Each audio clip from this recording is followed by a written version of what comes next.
What's going on, everybody? It's your boy C-Zar, and we are talking about Bitcoin today, BTC USD. It is the 9th day of April, and here we are at about 71.2K with roughly 11 hours left in this day. Hit that like button, subscribe, and thank you all for being here. Something happened yesterday that I meant to address, but I forgot to address, so I want to address it today. And we did call. I did call for the price to come down a little bit, nonetheless, yesterday. But looking at the fact that the Morgan Stanley ETF came out, it was listed yesterday. The prediction was this: it would generate short-term selling pressure. So this is where I'm a bit hung up, because I'm wondering, have we seen the selling pressure? Is crypto that irrelevant right now, where there's not enough volume being promoted by this, that it is creating a massive selling event like it did whenever we first had the very first ETF? That might sound confusing. Let me just go back. Let me show you. Right back in the back on January 11th, was it 2024? Was it January? Yes, it was. Yeah, January. January. Where are we at? No, maybe it wasn't. Yes, it was right here. Yeah, January 11th, 2024. We had the ETF launch. The very first Bitcoin ETF, or ETFs, were launched on this day. We pumped going into it, and then we dumped shortly thereafter. Basically, a straight shot down. Okay, I mean, we saw an overall drop of about 21%. This is when Bitcoin was in the midst of its bull market, though, right? So we were kind of in a different situation than we are now. Now we've got Pepe ETFs being promoted, right? Dogecoin ETFs, all these meme coin ETFs. ETFs aren't taken as seriously. We're in a bear market. There might be less interest in volume. All I'm trying to say is ETF listings should be treated more similar to like an exchange listing of a coin, right? It's going to create selling pressure. It's going to create selling pressure. And the question here is the selling pressure over? Is this all we saw was like a 3.3% drop in less than a day? Is that what it is? Or do we have more selling pressure to go? And the original post that I made will generate short-term selling pressure. We likely pump into it, and then that same day or within the same week, we will dump back down to prices that are lower than they are now. And this is at 71.6K. We're roughly there now. The lowest price we saw was 70.4K. So I mean, the prediction happened, but is it over? Do we have more selling to go? That's the question I want to answer here. So let's get into it. Let's look at the short-term stuff, and then we'll zoom out, okay? I feel like I'm not well-spoken this morning. I don't know why. Maybe I just got tongue-tied a little bit there, but let's get into it. So you do have a rough double top here. There was some selling pressure, right, from that ETF listing launch, and that does happen like right at the beginning of the day there, so I mean, it makes sense. We still could be coming down. We're not really breaking out of anything significant, right? We still have this more or less kind of channel down here with these wicks excluded. Looking at the 1 hour indicators, the RSI, in my opinion, looks bullish overall. The reason why it looks bullish is if you put a line right here at the 50, right in the middle there, and you draw a circle or a square on the top and on the bottom, just tell me who's got more. Is it the top side or the bottom side? Who's got more going for them? And the top side definitely has more life in it. Not only that, but we have very little, if not no, oversold conditions versus abundant overbought conditions, right? We're not overbought now, but we also have higher lows here. I would think before this RSI on the 1 hour time frame turns bearish, we would need to see kind of the opposite of like what we saw here, where you're getting higher highs, you rejected the overbought zone, but then you got into it. Now we're getting into it, get lower highs, reject the overbought zone, getting out of it, stuff like that. If we see something like this, that would turn the RSI a little bit more bearish, I think, if we reject the overbought zone. Or if from here we get oversold, that could happen too. But from here, I would expect that we move up. Just looking at the RSI, looking at the MACD too, this is a great area to bounce from. Makes sense that we would bounce. 53 minutes left in this 1 hour time frame. I wouldn't be surprised. It's that 13th, 14th, 15th hour. Bitcoin likes to make moves. I wouldn't be surprised if we moved up from here. You can kind of look at it in this context too, from the price action perspective. When we moved up, we moved down. We moved up, we moved down. We moved up, we moved down. We moved up. And as of now, we're kind of flirting. When you flirt, as we all know, if you flirt well, you will get some penetration. There will be follow through. And that might be what Bitcoin's doing here with this little area. It looks a bit different. I mean, I suppose if we do just continue to drop here, it could be like a straight drop. It's just a little less aggressive than the last two, but it could do whatever it wants to do. I mean, at the end of the day, that's how it is. Stochastics take a bullish shape. The MACD, in my opinion, has a bullish shape, and so does the RSI overall. So hard to be bearish here.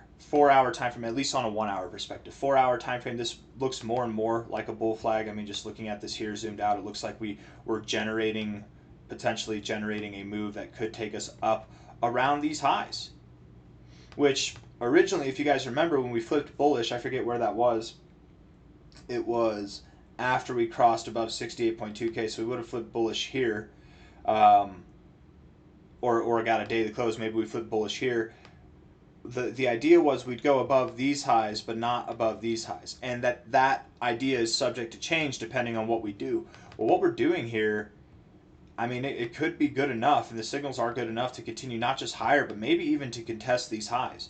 At this point, I'm not there. I don't know. I'm not making the call yet that we would break above this high, above 76K, but I do believe that we have serious potential to break above this high. So, whoops. So something in this range here between basically 73 and 76K. You know, we look for areas of significance. There's some resistance there, some support there, right there at about 74K. That could be 74K. Let's see, from a high to the presumed low here, 74,000 is the golden extension. 74.3K right there. 73.5K right in that 74K pocket. I mean, it kind of makes sense to me. And then also looking at the 1-hour time frame, as we're moving lower, volume's decreasing. It's not there. It seems as though there's no interest in pushing the price down. But again, anything can happen. I could be wrong. Maybe we do move down. If we go, below 70K, we have a strong chance of going below 69K, I would say. Even if we go below 70.7K, I would say. You have to wait for 70K. The 4-hour RSI is a bit peculiar. So you do have somewhat of a double top and bearish divergence here. That bearish divergence technically, right here, if we look at these lower highs, and maybe I was wrong with my original assumption, this is a bit more intimidating. That bearish divergence started here with this high. You have a lower high here. So technically, the way that we would read this is that the price isn't ready to move up until you go below this level here, until you go just below 70K. In which case, again, we really might go below 69K as well. So that's an interesting thought. The RSI overall is bullish, but I would say that you probably still do move down until you move up. So this contradicts what I was thinking with the 1-hour, but this is the 4-hour. It's more powerful, and you have bearish divergence on the stochastics and the MACD as well. You are at a point where you would bounce on the stochastic or on the MACD. The stochastics are bullish overall, to be fair. You could move up higher. You could move up higher and further this bearish divergence. You could get another drive of bearish divergence. Maybe we reject the overbought zone, but that might not even get us above this 73K high. So I suppose I actually would like to shift to a somewhat bearish perspective. I'm bullish here, but it depends on what we do. If we move up from here, then we're actually maybe short-term bearish. But if we move down from here first and find support somewhere in this area or lower, then we are short-term bullish still. We're still in this higher low dynamic, and I would believe that we do perform higher highs. The MACD looks good. The stochastics overall are strong, and so is the RSI, but you just have some unfinished business here with this bearish divergence. So I wish I said that before I went on my bullish rant, but that's why you watch the whole videos, because you never know. So I wouldn't be surprised actually going throughout the day, the rest of this day here, if we were working our way down to prices that are just below 70K. And maybe, again, if we get below 70K, the door does open up to go below 69K, so we could even go lower than that. I don't know if I'm at the point where I would call for a lower low. I still think we might see a higher low. And even if we break through that, who cares? I don't think it's going to matter, but just stuff to think about, okay? Daily time frame, looking at this. The MACD, you guys, the MACD looks fierce. The MACD looks very fierce. Okay, this is a really good look. Whenever you reject the zero, that sucks. It's a bad look. But your rejection didn't reject, did it? You're here now to cross back above. When you get this cross, I mean, just a little cross here, this little cross, what did that represent in the price? That little cross there, that represented this move, and then the continuation here to this move. You literally went from about 87K all the way up to about 98K. You know, an $11,000 move, which $11,000 from here puts us above 80K. I don't know if we're going to see a move that large, But still, something, one of the larger, more consistent moves that we saw throughout this sideways range, this sideways choppy range. We go to the last time before that you crossed above the zero here. You kind of rejected it, and then you bounced.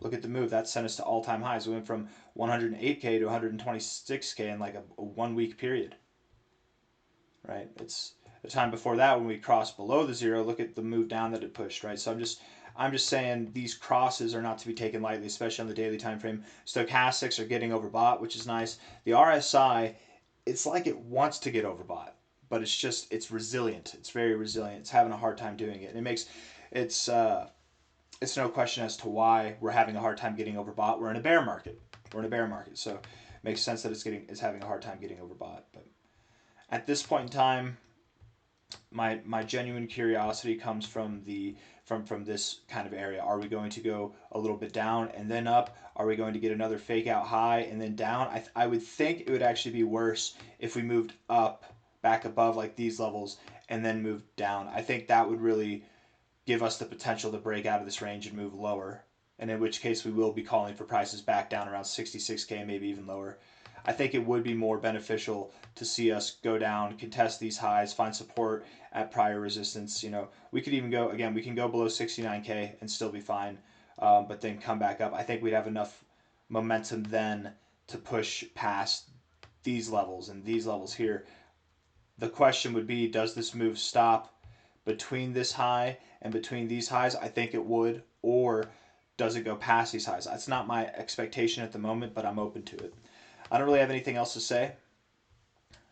To make it simple and without all the what ifs, my prediction simply is that, here we are at 71.1K. We're going to move lower until we interact with prices just below 70K, if not just below 69K, somewhere in that range. And then we will move higher above this high. When we move higher above this high, I assume we don't go above this high. We don't go above 76K. At least not in one fell swoop. Maybe we move up, we find a momentary high, and then maybe from this point, I'm predicting that we move up. But that will take time.